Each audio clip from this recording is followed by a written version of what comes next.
بسم اللہ الرحمن الرحیم۔ السلام علیکم۔ آپ نے دیکھا ہوگا کہ میں اپنے پڑوسی ملک بھارت کی موسیقی کو موضوع بحث بناتا ہوں۔ ایسا نہیں ہے کہ پاکستان میں اچھے موسیقار نہیں گزرے، بلکہ میں آپ سے ایک اور بات کہنا چاہوں گا، یہ یقیناً آپ کے دل کی آواز ہوگی۔ بھارت میں بھی جو اچھی موسیقی آئی اس میں بھی پاکستان کا ہاتھ ہے۔ وہ کیسے؟ دیکھیے، پاکستان کا تعلق ہے ہر مسلمان کے ساتھ، اور تقسیم بھی اسی بنیاد پر ہوئی تھی کہ جہاں مسلمان زیادہ رہتے ہیں وہاں وہ علاقہ پاکستان میں جائے گا۔ اگر اس بات کو نہ بھی دیکھیں تو اس کا مطلب یہی نکلتا ہے کہ ہر مسلمان پاکستانی ہے۔ جی چشتی پاکستان کے بہترین موسیقار تھے۔ انہوں نے بہت سی خوبصورت دھنیں بنائی، پنجابی بھی، اردو بھی۔ یہاں ہم آپ کو تھوڑی سی ان کی دھنیں دکھا رہے ہیں۔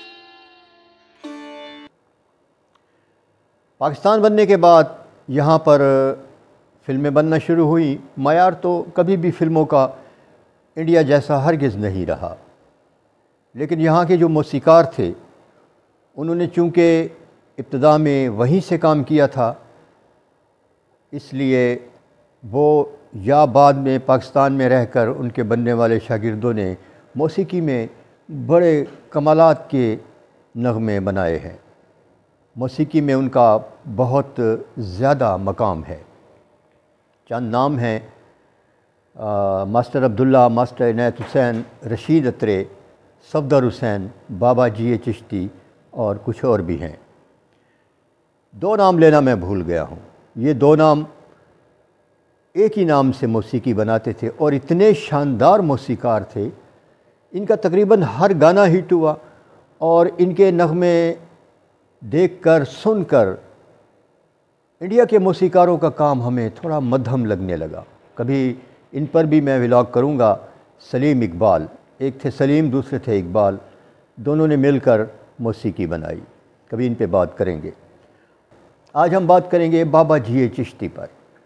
غلام احمد چشتی نام تھا ان کا، اور مختصر کر کے ان کو جی چشتی کہا گیا۔ ان کی عادت تھی کہ یہ بڑی جلدی میں موسیقی بناتے تھے۔ اپنی پاکستانی فلم پھیرے کی 7 گانے تھے، اس میں صرف ایک دن میں ریکارڈنگ کی، ایک دن میں، یہ ایک ریکارڈ ہے۔ اور اس کے باوجود انہوں نے بہت سارے گیت بہت شاندار تخلیق کیے، لیکن ان کے اکثر گانے اتنے مقبول نہ ہو سکے کیونکہ وہ معیار پر کم توجہ دیتے تھے۔ انہوں نے مقدار بہت زیادہ بڑھائی، تقریباً 500 سے زیادہ گانے انہوں نے بنائے، کہیں 1500 درج ہے، کہیں کتنا، لیکن میرے خیال میں 500 گانے ہوں گے، کیونکہ ان کی فلموں کی تعداد جن میں انہوں نے موسیقی دی اس کی تعداد 150 کے قریب ہے۔ 1935 سے انہوں نے آغاز کیا تھا۔ ایک فلم بنی تھی دین و دنیا، جب نئی نئی فلمیں بننا شروع ہوئی تھیں انڈیا میں 1935 میں، اس میں انہوں نے موسیقی دی۔ اس کا ریکارڈ پتہ نہیں ہے بھی کہ نہیں، میں نے سرچ تو نہیں کیا، مشکل ہی سے ہوگا، اس دور کی بہت کم فلمیں پڑی ہوئی ہیں۔ پاکستان بننے سے پہلے انہوں نے انڈیا کی 17 فلموں میں موسیقی دی، اور وہاں اپنے کچھ شاگرد بھی چھوڑے جنہوں نے موسیقی میں نام کمایا، جس میں خیام کا نام سر فہرست ہے۔ وہی خیام، 14ویں کا چاند ہو یا آفتاب ہو، شاندار موسیقار تھے۔ بابا جی چشتی موسیقی ترتیب دینے سے پہلے، اپنے سامنے گلوکار کو بٹھانے سے پہلے، نغمے کے بول پر آنکھیں بند کر کے ماچس کو بجا کر اس پر دھن تیار کرتے تھے اور بڑی تیزی سے اپنا کام کرتے تھے۔ انہوں نے ابتدا کی آغا حشر کشمیری کے ساتھ، 1905 میں یہ جلندھر میں پیدا ہوئے تھے۔ جب تھوڑے بڑے ہوئے تو نعتیں پڑھنا شروع کیں۔ ان کی نعت سن کر آغا حشر کشمیری نے ان کو اپنے ساتھ تھیٹر پر رکھ لیا۔ وہ تھیٹر کرتے تھے مختلف شہروں میں، زیادہ تر ان کے تھیٹر جس کو سٹیج ڈرامے کہا جاتا ہے، زیادہ تر ان کے ڈرامے لاہور میں ہوتے تھے۔ تو انہوں نے جی اے چشتی کو اپنے ساتھ رکھ لیا 50 روپے ماہوار پر۔ پھر پاکستان بن گیا، لاہور ہی میں یہ رہے۔ اور یہ بھی میں آپ کو بتا دوں کہ 1935 میں بابا جی چشتی نے پہلی بار نور جہاں کو لوگوں کے سامنے متعارف کرایا تھا۔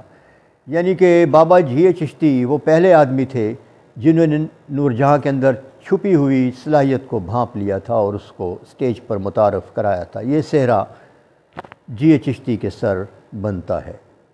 اس کے علاوہ جی چشتی نے بہت سارے گلوکار متعارف کرائے، جس میں عنایت حسین بھٹی، مسعود رانا، مالا، زبیدہ خانم، نسیم بیگم وغیرہ وغیرہ شامل ہیں۔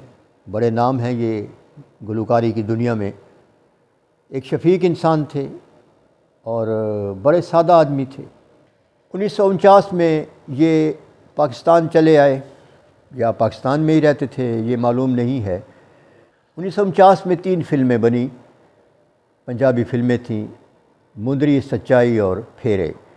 ان تینوں میں انہوں نے موسیقی دی اور پھیرے کے نغمے تو اتنے کامیاب ہوئے کہ آج تک سنے جاتے ہیں۔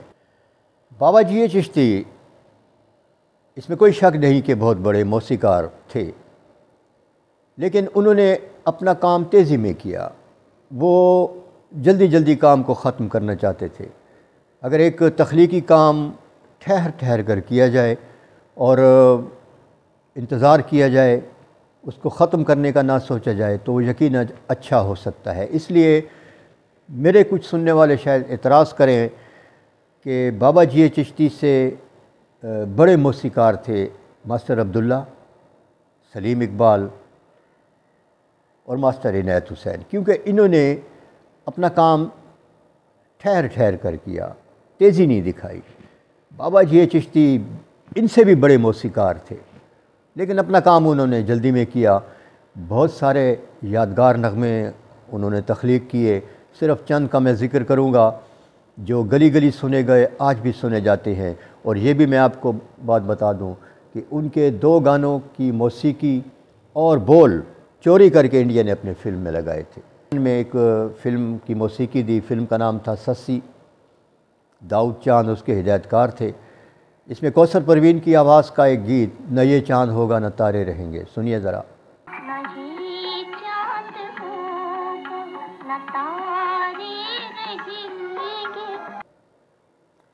اسی گانے کو فلم شرط کے لیے نقل کیا، اس میں غالباً گیتا دت تھی، ان کی آواز میں تھا اور ہیمنت کمار کی آواز میں۔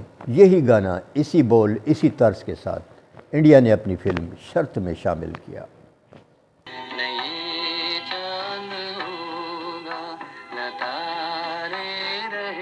آقا جی چشتی کے گانے میں، ان کی موسیقی میں زندگی ہے، ایک امید کا تاثر ہے۔ غمگین گانوں میں بھی تھوڑی سی آس ہے۔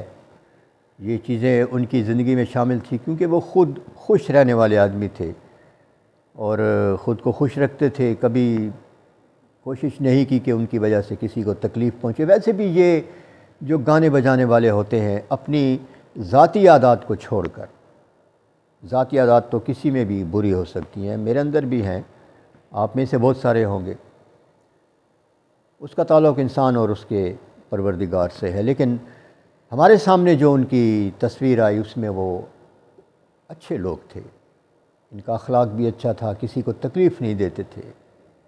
بس اتنا سا ذکر کرنا تھا بابا جی چشتی کا۔